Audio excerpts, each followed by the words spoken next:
Welcome to the Soul Archaeology podcast, a space for connection, resonance, witnessing, and learning.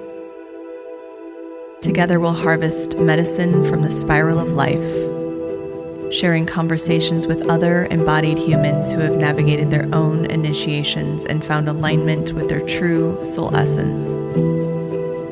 With weekly astrology, energy updates, embodied conversation, and channeled teachings, this is a space for you to land and find resonance with the spiral of your own soul.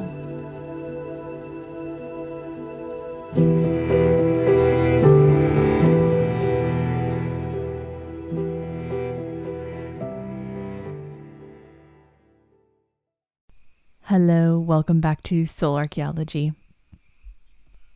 Happy belated Mother's Day to all of the beautiful mothers who are listening today.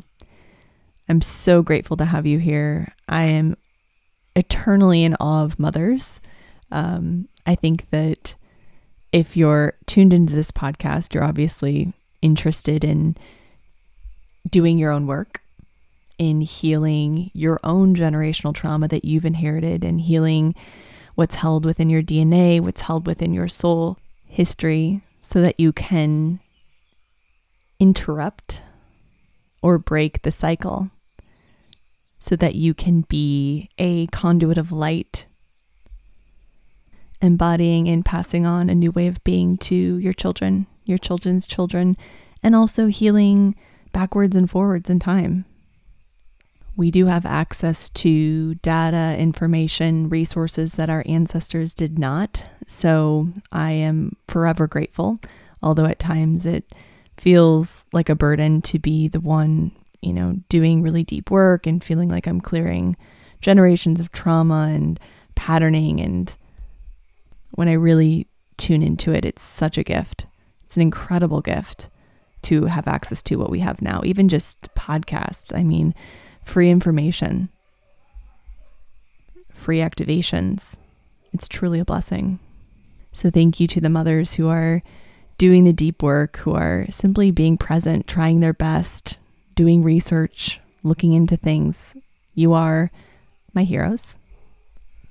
And if you've ever worked with me, then you know the essence of the mother is one of the most important essences that I work with, and doing the remothering work, going deep into the mother wound, is one of the most transformative spaces that we can work within.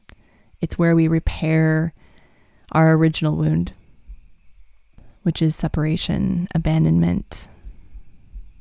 And so the more we can connect with our own inner mother, the mother that doesn't disappoint, the mother that is steadfast, dependable, always and ever present with a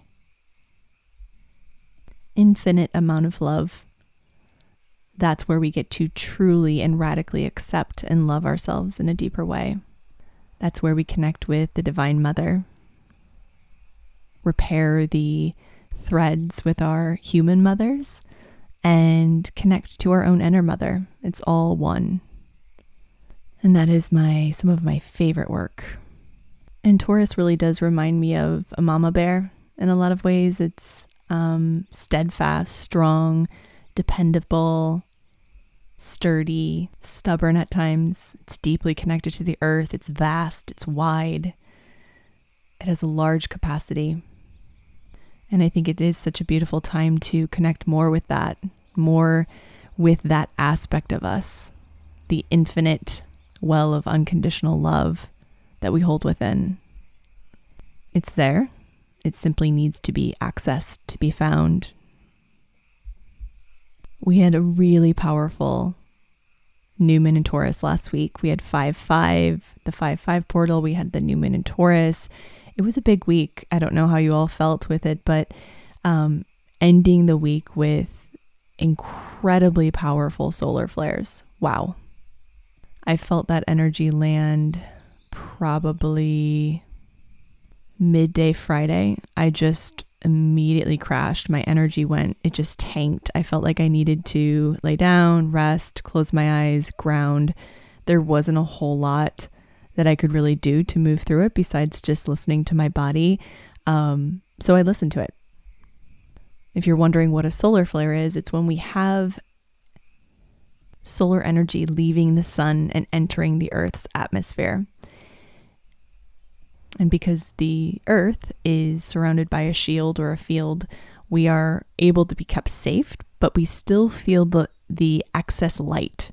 So when the light enters our atmosphere, it activates our cells. It activates the density within us, the shadow, the pain, the emotions that are held within our physical bodies, any areas of tension or tightness. It's incredibly illuminating, which is the theme for this week. The sun is the center of our solar system. It's what keeps everything in check. It's what keeps everything intact. It creates the gravitational force that creates form on this planet, that creates life on this planet. It is life force itself. And when we have the sun's activity rising, it means we have more opportunity to see ourselves more clearly, for layers of our ego to be revealed. Hidden truths, DNA upgrades, activations, things that have been hidden to us are suddenly revealed. It can be very shocking. And I find it fascinating that this solar storm, this geomagnetic storm that we had over the weekend that continues through, I think, into Monday, which essentially is really a major upgrade, many small upgrades that have kind of created one large storm of an upgrade, is happening when Sun is conjunct Uranus, which is so wild. When we think about the sun, it's our vitality, it's our life force, it's the center of our solar system, it's the center of our personality, the ego. And as we navigate this journey, layers of our ego have to fall off. They have to dissolve. We have to be reborn again and again with our ego. And with Uranus, it's the planet of great change, chaos even. It's the revolutionary. So it's not afraid to reveal. It's not afraid to shake things up. And when we think about those two together on May 13th, there's an exact conjunction between the sun and Uranus. And so this solar storm, quite literally, with the sun and Uranus, which can be represented as a storm, when they're interacting, much is revealed. I feel like Uranus energy can feel like a mini eclipse in some ways. It operates a little differently, but it's in many ways a truth seeker. We also have Mercury moving out of its shadow and moving into Taurus this week. And that's big. If we think about it, Mercury's had a 2-month journey through Aries. We've been in retrograde for most of April. What did you learn? What was revealed? Thinking back to before eclipse season, where are you now that feels different than where you were before? With it moving into Taurus, it's stabilizing in some ways. It can also mean that we might develop a fixed perspective or stubbornness on our point of view. It's always important to check that. So we're in Taurus energy, which can it is fixed. It can feel stuck sometimes in its shadow or stubborn even. Uranus is shaking it up. It's been shaking it up. But with all of this other planetary action moving through Taurus, it's just one by one activating Uranus further and further into deeper and new aspects of our lives. Uranian energy is unpredictable. So be prepared for the truths that will be revealed this week. That's not meant to induce fear at all. These might be very subtle. You might have a realization come through that you've been praying for or waiting for. It might just casually drop in, or you might gain clarity around something that you've been really wanting or needing. Or it might be more intense. Maybe the last remnants of eclipse season have landed and you're getting clarity in the form of a shocking event or a revelation or a realization. As the sun moves away from Uranus, we have it activating Jupiter on the 18th. We also have Venus conjunct Uranus. So the beginning of the week sort of starts with this solar Uranian energy. And then as we move through, we have some release of Mercury. And then we move into this very intense activation between Venus and Uranus, and then the Sun and Jupiter, which is very auspicious, very lucky. It's considered one of the luckiest days of the year. With Venus conjunct Uranus in the mix, it's lucky, but it might not reveal itself as luck. If you've been so truthful with yourself, excavating, uncovering the spaces within you, really taking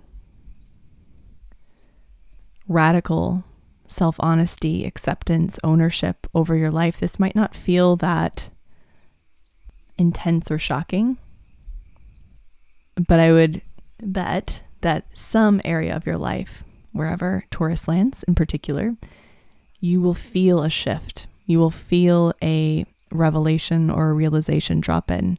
You might clear a layer that allows you to drop more deeply into yourself. But this week is all about revealing truth.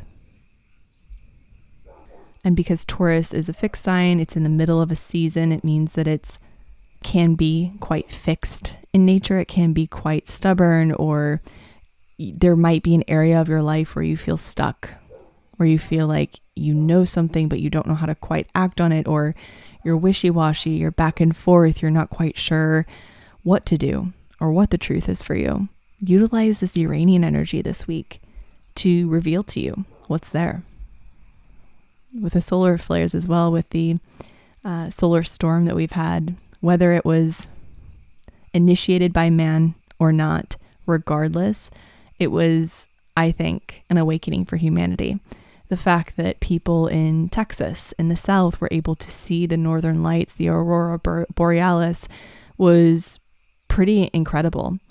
And even those subtle shifts, thinking about it, I'm a Scorpio and a Sagittarius, and so I'm always kind of like looking deeper and deeper and deeper. And I saw a few things where there was, perhaps a intervention by man with the solar flares or with the electromagnetic storms that we had. And when I tuned into it, I was like, regardless if that's the case or not, there was a global activation, a global upgrade. When we see beauty and magic unfold in that way, it is truly transformative. When we're able to hold the unseen, the unknown, the magic, it completely transforms our consciousness. And so regardless of the route, we had increased solar activity, and it's an upgrade. And so I would utilize it as that. I would utilize this time to find clarity, to deepen into, connect with yourself, searching for the truth. Where do you need more truth? Where are you seeking truth? Truth is found in the heart. It's found in the inner work. It's found in the connection to the Divine Mother, our inner mother, what our many different parts are needing and wanting from us. So often we get fixed along a path, and we think that because we've gone so far along a path, that is the path, that's the only path. And this time is shaking it up. This is what Uranus and Taurus has been doing for quite some time. It's shaking it up enough where we know we have to look outside of the tunnel vision that we've created. So where in your life do you have tunnel vision? Where are you perhaps ignoring the truth for fear of what it could bring? Our ego keeps us safe. It keeps us small because it's familiar. It's containable. It's predictable. But the most potent and powerful practice is finding a sense of consistency, dependability, love, attunement within, so that wherever or whatever's unfolding outside of you, there's consistency, there's love, there's attunement. Gripping to the external only leads to suffering. And so once again, we kind of go back to that rooted manifestation work. We're still in the manifestation portal of the new moon. So where do you need to create space in your life to invite the new in? That's simple energetics. We have to create space to create new. Just because it's time to move on from something or someone does not mean that you're disconnecting from the love that you have for it. It means that an upgrade is necessary. It means that your time is complete with that project, that activity, or that person, that relationship. When we stay connected to our heart, it doesn't mean that we're callous or rigid. It simply means that we're so attuned to the frequency of the heart that we can no longer choose anything but that. And this leads me into the first card that I pulled for the collective today, the Soul Archaeology community. And it was actually a card. Both of these cards flew out of the deck. They were very intent on being seen and heard. And it's the rose card, which is wild because there's been so much rose energy in my field lately. And of course, I have this great garden that I inherited with many different types of roses that's just breaking my heart with its beauty. And I feel so much of Mother Mary's essence and presence. And it just feels like, the time of the mother, of course, with it being Mother's Day in the United States right now. And it's the heart. It's a sacred center. It's the higher heart. And the rose card says, the undefended heart. Her delicate scent is a microcosm. It contains notes of the celestial bodies that have lent her their wisdom so that she may align herself with universal love. Between her golden center and thorns is a story of both praise and protection. She is a pristine flower of angelic adoration, and she's also endowed with the ability to draw blood from a mindless approacher. She is Rose, a potent aid for harmonizing the heart. Rose requires both shadow and light to do her work. Her medicine is strongest beneath a full moon. She speaks of love within her realm. Nothing else exists. The earth journey is filled with joys and sorrows, and Rose asks you to draw upon her magic to live with an undefended heart. Take care to keep your heart center washed clean so that it doesn't close down from the exhaustion of being overburdened. Rose radiates purity and connects with your entirety to this present moment, to her beloved garden, where you will return to harmony and balance. Communing with Rose is a powerful way to help maintain the alacrity of your heart through the ups and downs of life. When it's balanced, you have keen emotional intelligence, open-heartedness. When it's imbalanced, there's blocked feelings, heady, bitter. To bring into balance, shift into your higher mind, validate your authentic feelings. And the second card was the praying mantis card. It's all about meditation. Difficult to spot as she rests in the leaves, praying mantis is revered for her ability to remain still. When she does move, she steps deliberately. Nothing is done without intuitive verification, which assures her safety and success. In this way, praying mantis communes with otherworldly modalities of truth. In her world, the unforeseen does not exist. Rooted in the stillness of her rumiation, she remains open and certain, a prophet of tranquility.